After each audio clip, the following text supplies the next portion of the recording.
France, c'est juste prendre son CV, c'est référé. Aujourd'hui, le grand défi que l'on a en tant que jeune pour avoir effectivement plus de chances d'être employé, je dirais que c'est d'abord d'être informé et d'être formé.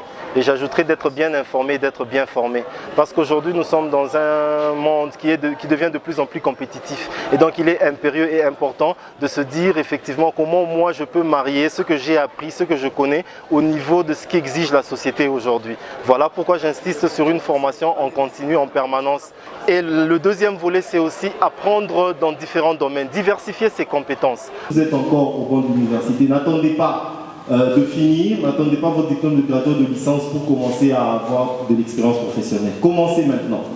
Commencez maintenant. Chaque fois que vous avez du temps libre, quand l'enseignant lève la séance, quand vous êtes en vacances, allez dans des entreprises, allez dans des associations, faites du volontariat.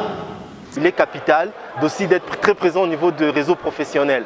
On a par exemple parlé de LinkedIn, qui est l'un des réseaux professionnels avec plus de 600 millions d'utilisateurs, mais on a vu que dans la salle, qu'il n'y avait que 3 qui étaient dans ce réseau, alors que c'est un réseau qui vous propose beaucoup de débouchés. Lors de cette conférence, j'ai appris que c'est important de maximiser les relations parce que dans le milieu de travail, on a besoin de gens qui ne sont pas renfermés sur eux-mêmes. Un CV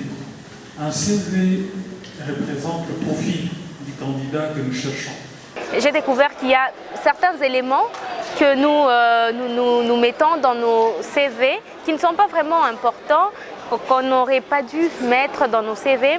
Et j'ai aussi trouvé, c'est très important, le fait d'aborder ou de mettre l'accent sur comment établir son CV, quels sont les éléments à mettre, qu'est-ce qu'on ne doit pas mettre, est-ce qu'il faut un long CV ou un court. Et dorénavant, on ne va plus commettre les erreurs qu'on a commises avant. Présenter un CV parce que